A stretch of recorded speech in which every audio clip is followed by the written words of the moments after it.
in the pocket. Che cosa fai? What is he doing, man? He's got his hand in his pocket. I don't know what's going on. He's like a puppet. No, check. He's still there, okay?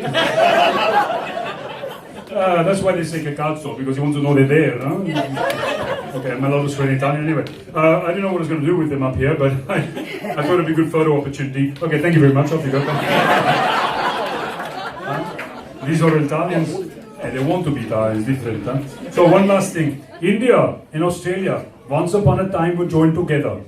A place called Gondwanaland, yes? Gondwanaland. Now, very important because Australia has problems that Indians can solve. Yeah, Australia has droughts, they have monsoons. Australia has snakes, they have snake charmers. Australia had Tony Abbott, they have silent meditation retreats.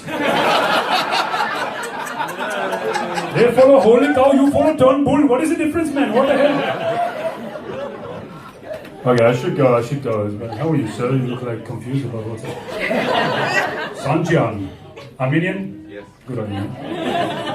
I didn't recognize the name Ruben. I thought it'd be like Chloe or Kim or Kanye, the other traditional Armenian names, you know. Oh, anyway. Okay, I'm going to leave, ladies and gentlemen. Thank you very much. I will just explain one thing before I go.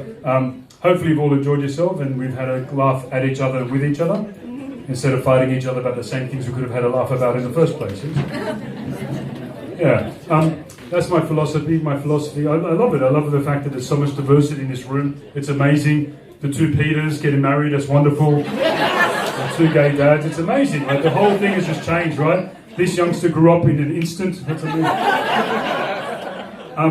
But I'd like to explain what I am, which is an embracist. An embracist is basically the opposite of racist. Instead of fearing difference, you embrace it. So I've taken a little bit of all of your cultures and mixed it in. So, for example, an embracist is basically like a trilingual metrosexual who drives a German car on his way to yoga, while eating sushi and French fries, and his Italian designer hat and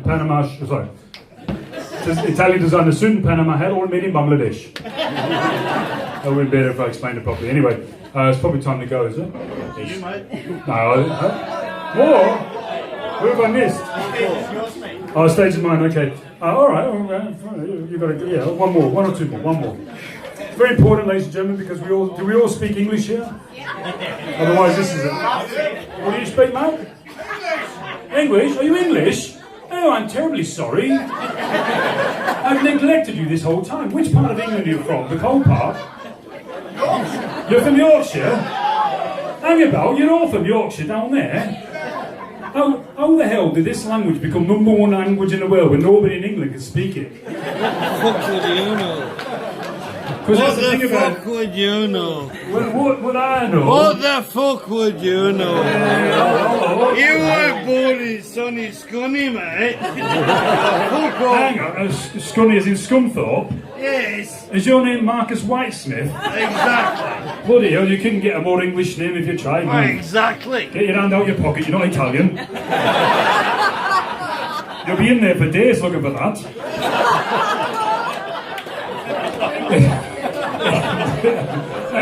I mean, if you're going to heckle a comedian, at least don't do it in a slow northern drawl like that. So I can see you coming miles away. Go, you know.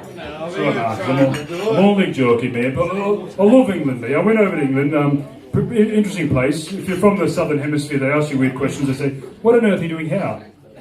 No, really, why would you be here? I mean, you've got great weather, you have lovely beaches, your alcohol is inexpensive, your women are far better looking. Quite possibly because your alcohol is inexpensive. Very clever way of putting us down with compliments, English. Because they invented the language, didn't they? They invented a lot of sports, didn't you, in England? You invented cricket, which was a sport the English invented to give them 5 days to avoid losing. Then they invented soccer or football, right? Pedro, I know your name. No faro, okay. They invented soccer or football, what do you call it? Soccer or football? Football. They invented that to give 2 English teams 90 minutes to score 0 and still avoid losing. And then one day, a young English chap called William Webellis got bored of losing and scoring 0 and picked up the football. And he ran with it. And the other kids went, sir, look, sir, It's William, he's breaking the rules, he's cheating, he's breaking the rules. He's not breaking the rules, Smythe. We're English. We make the rules. It's a new sport. We'll call it rugby. And give him 4 points for trying. And 5 points if he forms a union. Yes, English. One last thing, I won't drag on because this is going too far. But we all speak English, and I think no matter where we're from, if we all speak out with our own accent, right? Our own dialect, our own style, yes? Flavours. We should, as the French would say, François, vive la différence, celebrate the difference. But what happens is we sometimes misunderstand each other. Like Australians, when we say our vowels, we go A, E, I, O, U. But our Kiwi friends say it slightly differently. They go E, I, O, U, A. Not a big difference, but it sounds like a whole different language. Because we think they're saying their vowels, what they're really saying is, hey, I owe you, bro. And I'll give an example of that. I was actually on the top of a cruise ship once, and there's a true story. There was a sign on the top of the cruise ship. It said, deck massage, right? Deck massage, 20% off. Although that's a good deal, I go in line for this deck massage. I was the only guy in line except for a couple of Kiwi blokes, and I said, why are you guys in the line? Apparently deck massage sounds different in New Zealand.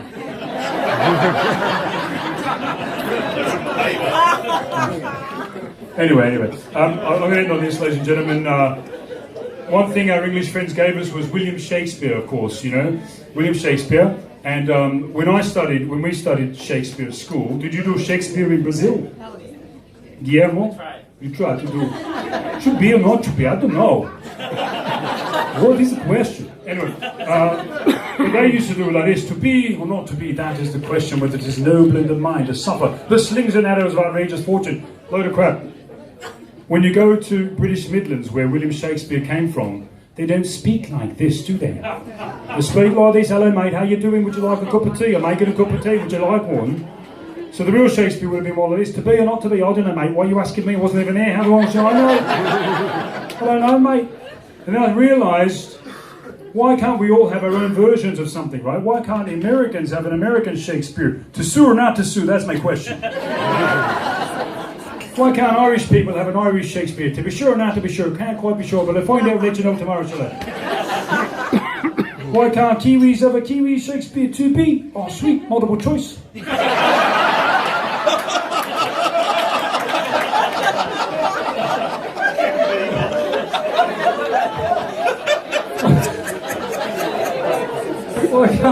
Why can't Aussies have an Aussie Shakespeare? 2B? Nah, VB, but drink it anyway.